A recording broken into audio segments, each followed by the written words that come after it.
आइए जानते हैं आज की कुछ अंतर्राष्ट्रीय खबरों को। पहले एक नजर आज की हेडलाइंस पर। मणिपुर में राष्ट्रपति शासन की असली वजह क्या थी? संसद में तड़के 3:45 पर शाह ने बताया। इस्तीफा देने वाले हमारे नहीं, नीतीश की पार्टी ने पहचानने से कर दिया इनकार।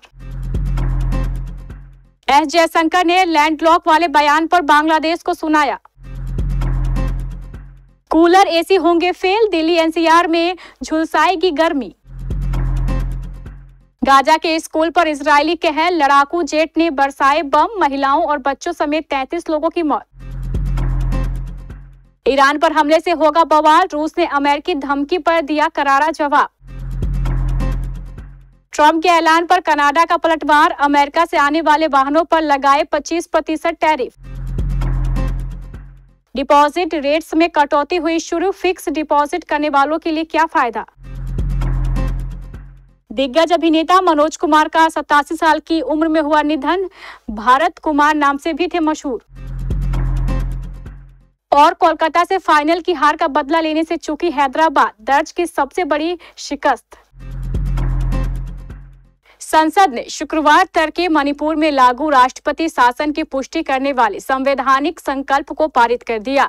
यह संकल्प केंद्रीय गृह मंत्री अमित शाह ने राज्यसभा में पेश किया, जिसे ध्वनि मत से पारित किया गया। इससे पहले लोकसभा इसे पहले ही मंजूरी दे चुकी थी। मणिपुर में 13 फरवरी को राष्ट्रपति शासन लागू हुआ था, जिसे 2 महीने के भीतर संसद से मंजूरी दिलाना संवैधानिक अनिवार्यता थी। असल में मणिपुर में यह चर्चा तड़के करीब 3:45 बजे हुई। गृह मंत्री अमित शाह ने बताया कि मणिपुर के मुख्यमंत्री के इस्तीफे के बाद राज्यपाल ने सभी विधायकों से चर्चा की। अधिकतर विधायकों ने कहा कि वे सरकार बनाने की स्थिति में नहीं है। इसके बाद केंद्र सरकार की कैबिनेट ने राष्ट्रपति शासन की सिफारिश की, जिसे राष्ट्रपति ने मंजूरी दे दी। अमित शाह ने यह भी कहा है कि मणिपुर में हालात अब बेहतर है। पिछले 4 महीनों में एक भी मौत नहीं हुई और केवल 2 लोग घायल हुए हैं। गुरुवार शुक्रवार की दरमियानी रात 2:32 पर राज्यसभा से भी वक्फ संशोधन विधेयक 2025 पारित हो गया, मगर इस बिल पर नीतीश कुमार की पार्टी जेडीयू के समर्थन करने से बिहार की सियासत में भूचाल आया हुआ है। कम से कम 2 नेताओं ने गुरुवार को मुख्यमंत्री नीतीश कुमार की पार्टी जदयू से अपने इस्तीफे की घोषणा की। केंद्र की नरेंद्र मोदी सरकार की ओर से लाए गए वक्फ संशोधन विधेयक को पार्टी के समर्थन पर असंतोष व्यक्त किया। इस घटना क्रम पर जदयू के राष्ट्रीय प्रवक्ता राजीव रंजन प्रसाद ने दावा किया कि ना तो पूर्वी चंपारण के रहने वाले मोहम्मद कासिम अंसारी और ना ही जमुई निवासी नवाज मलिक पार्टी के पदाधिकारी हैं। इसका मतलब ये हुआ कि जेडीयू ने सीधे इस्तीफा देने वाले जेडीयू नेताओं को पहचानने से ही इनकार कर दिया। दरअसल पूर्वी चंपारण में जदयू के चिकित्सा प्रकोष्ठ के अध्यक्ष होने का दावा करने वाले मोहम्मद कासिम अंसारी ने विधेयक का समर्थन करने के पार्टी के रुख की गुरुवार को आलोचना की। उन्होंने पार्टी के सभी पदों से इस्तीफा भी दे दिया।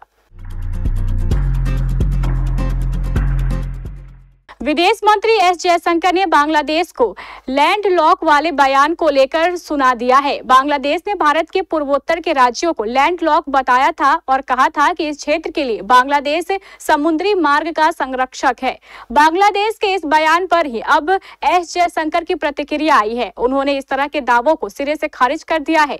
एस जयशंकर ने कहा कि भारत का मानना है कि सहयोग एक एकीकृत दृष्टिकोण है, न कि किसी एक को चुनने का विषय। उन्होंने आगे कहा कि भारत के पास बंगाल की खाड़ी में 65,000 किलोमीटर लंबी तटरेखा है। भारत न केवल 5 BIMSTEC सदस्य देशों से सीमा साझा करता है, बल्कि वह इस क्षेत्र में एक बड़े कनेक्टिविटी हब के रूप में भी अपनी मौजूदगी को और मजबूत कर रहा है। विदेश मंत्री ने आगे कहा कि हमारा पूर्वोत्तर क्षेत्र विशेष रूप से BIMSTEC के लिए एक कनेक्टिविटी हब बन रहा है। इसके तहत सड़कों, रेलवे, जलमार्ग और पाइपलाइन का एक विस्तृत नेटवर्क विकसित किया जा रहा है।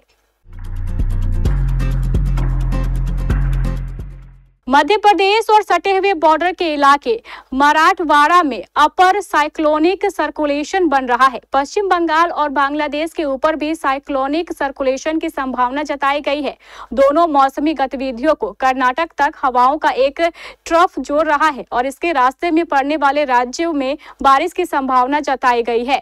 मौसम विभाग ने बताया है कि इनके रास्ते में पड़ने वाले राज्यों में बारिश की संभावना है। मौसम विभाग की वेबसाइट के अनुसार एक साइक्लोनिक सर्कुलेशन केरल के ऊपर भी बन रहा है, जिसकी वजह से इसके आसपास के राज्यों में बारिश की संभावना है। दिल्ली, एनसीआर और आसपास के इलाकों में गर्मी ने अपना रुख दिखाना शुरू कर दिया है। आलम यह है कि दिल्ली एनसीआर अधिकतम तापमान 37 से 38 डिग्री सेल्सियस दर्ज हुआ है, मगर इसका असर 41 से 42 डिग्री सेल्सियस जैसा है।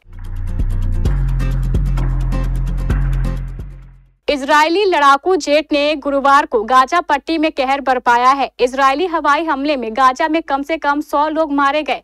इसमें उत्तरी गाजा के स्कूल पर हवाई हमला भी शामिल है, जिसमें शरण लिए 33 लोग मारे गए हैं। स्कूल पर हुई बमबारी में 70 लोग घायल हैं। फिलिस्तीनी स्वास्थ्य अधिकारियों ने यह जानकारी दी। हाल के दिनों में इजरायल ने अपने हमले का दायरा बढ़ा दिया है। इजरायल की सेना ने कहा है कि उसने आक्रामक कार्रवाई तेज कर दी, जिसका इरादा हमास पर नया दबाव डालना और उसे आखिरकार खदेड़ देना है।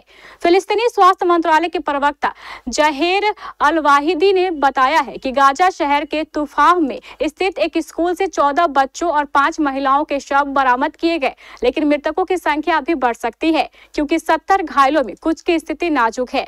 उन्होंने अहली अस्पताल के रिकॉर्ड का हवाला देते हुए बताया कि निकटवर्ती हिजायहा इलाके में घरों पर हुए हमलों में 30 से अधिक अन्य गाजा निवासी मारे गए। डोनाल्ड ट्रंप दोबारा अमेरिकी राष्ट्रपति पद पर निर्वाचित होने के बाद लगातार मुस्लिम देशों के खिलाफ विवादित बयान दे रहे हैं। अमेरिकी सेना हालिया दिनों यमन में हुती विद्रोहियों पर हमले की आड़ में लगातार एयर स्ट्राइक कर रही है। अमेरिकी राष्ट्रपति डोनाल्ड ट्रंप ने अब ईरान को धमकी दी है, जिसमें उन्होंने कहा है कि अगर ईरान ने परमाणु समझौते से बाहर निकलने की कोशिश की तो वह उस पर बमबारी कर देंगे। अमेरिकी राष्ट्रपति की इस धमकी के बाद ईरान के समर्थन में रूस का बड़ा बयान सामने आया है। रूस ने अमेरिका को चेतावनी दी है कि अगर उन्होंने ईरान के परमाणु ठिकानों पर हमला किया तो इसके नतीजे खतरनाक होंगे।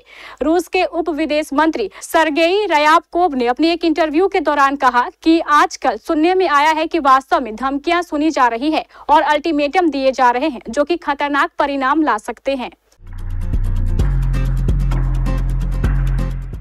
अमेरिका के राष्ट्रपति डोनाल्ड ट्रंप ने आखिरकार रेसिप्रोकल टैरिफ को लेकर बड़ा बयान दे दिया है। भारत पर 26% और चीन पर 34% टैरिफ लगाया गया है। ट्रंप ने दुनिया भर से अमेरिका में आयात होने वाली वस्तुओं और सेवाओं पर कम से कम 10% और ज्यादा से ज्यादा 49% टैरिफ लगाकर ग्लोबल ट्रेड वॉर शुरू कर दिया है। अब कनाडा ने ट्रंप के टैरिफ के खिलाफ जवाबी कार्रवाई करते हुए अमेरिका से आयात किए जाने वाले कुछ वाहनों पर 25% टैरिफ लगाने का ऐलान किया है। कनाडा की राजधानी ओटावा में एक प्रेस ब्रीफिंग में प्रधानमंत्री मार्क कार्नी ने यह घोषणा की। एएफपी के मुताबिक कार्नी ने पुष्टि की है कि अमेरिका से आयातित सभी वाहनों पर 25% टैरिफ लगाए जाएंगे। बैंकों और नॉन बैंकिंग फाइनेंस कंपनियों ने डिपॉजिट रेट्स घटाने शुरू कर दिए हैं। उम्मीद है कि अगले हफ्ते रिजर्व बैंक ऑफ इंडिया ब्याज दरों में और कटौती कर सकता है। साथ ही लिक्विडिटी में भी सुधार होने की बात कही जा रही है। एचडीएफसी बैंक, यस बैंक, बंधन बैंक और एनबीएफसी बजाज फाइनेंस ने इस हफ्ते डिपॉजिट रेट घटा दिए हैं। अधिकारियों का कहना है कि इससे आने वाले दिनों में लोन पर ब्याज दरें भी कम होंगी और आरबीआई की नीतियों का असर आम लोगों तक जल्दी पहुंचेगा। आरबीआई ने जनवरी से सिस्टम में लिक्विडिटी बढ़ाने के लिए 1.4 लाख करोड़ रुपए के बॉन्ड खरीदे हैं। मंगलवार को उसने और 80,000 करोड़ रुपए के बॉन्ड खरीदने का ऐलान किया। यानी आरबीआई बाजार में और पैसा डाल रही है ताकि ब्याज दरें कम हो। भारतीय अभिनेता और फिल्म निर्देशक मनोज कुमार का शुक्रवार सुबह निधन हो गया। वे 87 साल के थे। उन्हें अपनी देशभक्ति फिल्मों के लिए जाना जाता था। उनकी देश प्रेम वाली फिल्मों के लिए उन्हें भारत कुमार के नाम से भी जाना जाता था। उन्होंने कोकिलाबेन धीरूभाई अंबानी अस्पताल में अंतिम सांस ली। इस खबर के बाद पूरे देश में शोक की लहर है। दोपहर बाद विशाल टावर जुहू में उनके अंतिम संस्कार की प्रक्रिया शुरू की जाएगी। कल सुबह पवन हंस शमशान घाट जुहू में उनका अंतिम संस्कार किया जाएगा।